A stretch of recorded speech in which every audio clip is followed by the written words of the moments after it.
Hi, I'm Heather from booktubes, and today is my book haul since the middle of January. So if you are familiar with my channel, you know I really don't buy books. I get the majority of my reading from Kindle Unlimited and the library. I've never been a buyer of books, and quite honestly, I can't afford to buy all of the books that I read by a long shot. So that's usually how I get it, but these are ones that got my money for one reason or another. And that reason is almost always that they're not available on Kindle Unlimited or the library, or it's a favorite author that I don't want to wait to be available at the library, something like that. Okay, so we're gonna go through my physical books first, which, as you know, are usually non-existent. So the first one is The Mask of Mirrors. This is my favorite fantasy series of the year, favorite books of the year. The second one, it's all tabbed up. And the third one, these were my favorites. I did want them physically. Now that I've read the whole thing, I read it at a bad time in my life when something tragic had happened. And these put me emotionally through it on the rereads and reading the finale. And I'm not sure if I will be ready to go through that again, or if it won't be like that, because it's not a particularly sad series. It's really not, but I cried a lot, so. But this is a con artist worms her way into the nobility. You have multiple characters that you're following their POV. So you have the con artist, you have some of her found family, you have the family she's trying to worm her way into. You have a constable that is from the indigenous people and is considered a traitor. And you have a crime lord who is the richest man in the city, and you also have a masked vigilante. So you follow all of them, and it's just really clever characters and characters that I cared about so much. And I just love them. I know that's what I say every time, but I just love them.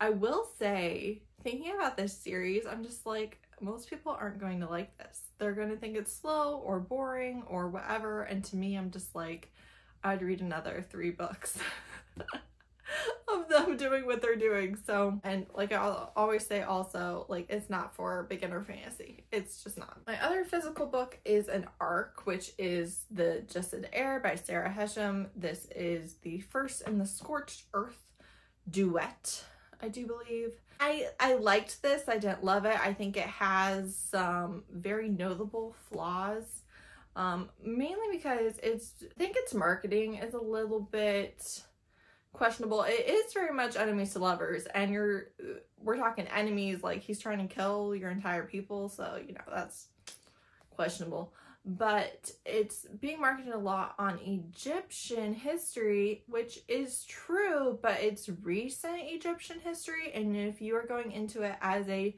ancient Egypt enthusiast, you're not going to recognize anything Egyptian in it. So I think you might be disappointed if that's why you're trying to read it. I am definitely planning on reading the second book and kind of seeing how she closes it out. Also, since I was holding those books, if you are following the Neck saga, I've had a lot of improvement in the last couple days. I can definitely tell a big difference in the healing. It's not there yet, but I am closer to like a careful normal than I have been, which has been basically completely demobilized, like just not able to do anything that puts any sort of strain on my neck. So big improvement on that. Then for the ebooks, I bought the Monsters in Love Anthology because Elsie Winters had Live, Laugh, Lurk in it, which I did read her entry about the Mothman. Super cute novella. It was 99 cents at the time. Elsie Winters is the only author that I've consistently bought an anthology that she features in and read her submission. I don't really read anthologies. Then I got Love Bleeds Deep and Love Burns Bright by Rien. These are the second and third book in a 4-book series following the same couple, which is a non-binary assassin and a woman who hires them to murder her husband. I gave the first 2 books 4 stars, and then I DNF'd the third one because I got really annoyed with the main character being like, I just feel so bad lying to my family about them killing people, and I'm just saying their insecurity. That feels so wrong. And I'm like, you're an accomplice now. get your act together. So that drove me nuts. There's a possibility either I will read another book by this author or I will finish this once I'm over my annoyance. And I pre-ordered Vicious Devotion by Aveda Vice, and I DNF'd this. They're one of my favorite authors, especially for queer paranormal steamy books, but I didn't really want to go on the journey that we were taking. Then I have The Girl in the Woods, which is Misted Pines #2 by Kristen Ashley, another pre-order, and this was 3 stars. Honestly, the entire plot was centered around rape, and as soon as you got to another plot point or twist or reveal or any of the things, it's like, oh, it's rape again. So I didn't like that, but you all know how much I love Kristen Ashley, so... Then I got Perfect Together by Kristen Ashley, which I gave 4 stars. These books are like 500 pages and I read them on release day. So again, like, I'm an enthusiast. However, this one was really a... I came in. This man divorces his wife and then years later is like, I want you back, and I was abused as a child and I never told you, and also I'm going to go on a healing journey with my abusive mother because she's dying of cancer. And that's what the book is about. It's not really a romance. And honestly, I could say a lot, but I'm not going to. Not going to today. Then I have Magic Claims, which is Kate Daniels' The Wilmington Years #2 by Ilona Andrews, 5 stars, of course. Kate and Curran, one of my favorite couples of all time. You do absolutely have to read the entire Kate Daniels series before you read this, so it's only for super fans. It's only for people who are already so far into this world it's not even funny, but that's me. And I loved it. I have Savage City by L. Penelope Free, which I think I got from Veena, who also sent me the Justin Heir, so I mean, she's an influencer. But I have no idea what she said that made me download this book. I think it's fancy romance. It was free at the time. I bought... Prepare yourselves for a rant. Then I bought Goal by Alexandria House, and I DNF'd this at 40%. I like a lot of Alexandria House's books. She has some that I absolutely love. She has some that I enjoy, and then she has some that I kind of despise with my entire being. And this is one of them. The second book of the McLean brothers, the first and third book in the St. Louis Cyclones. But this annoyed me so much. This is the most ridiculous. It's so ridiculous. It's so ridiculous. I have so many issues.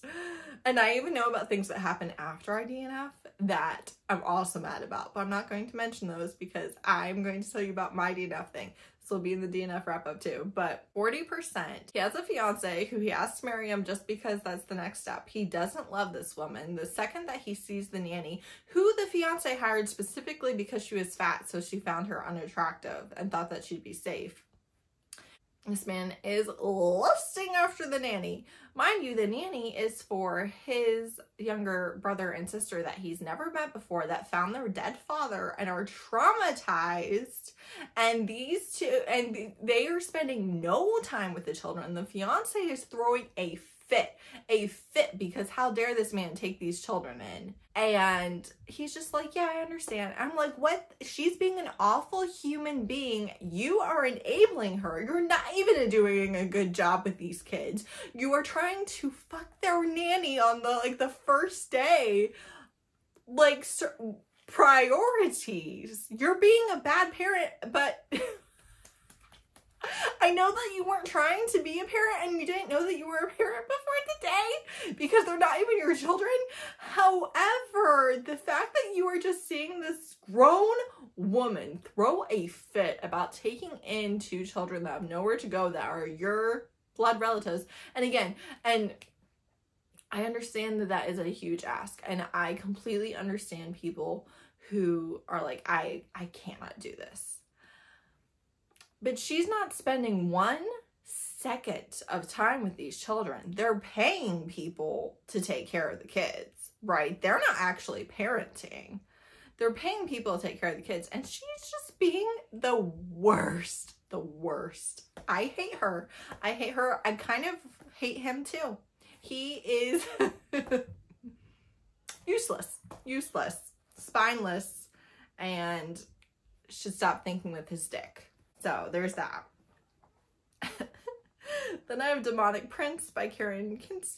This was free. I DNF'd it. It was bad. Bad writing. Not worth your time. The Promise of a Kiss by Casey Bateman is 99 cents. I bought this because someone recommended it for fans of the Mummy film, and I have not read it yet, so I have no opinion. Pre-ordered Fighting the Pole, which is River Rain number 5 by Kristen Ashley. Read this in last week, something like that. Yeah, came out last week, right? And loved it. I cried.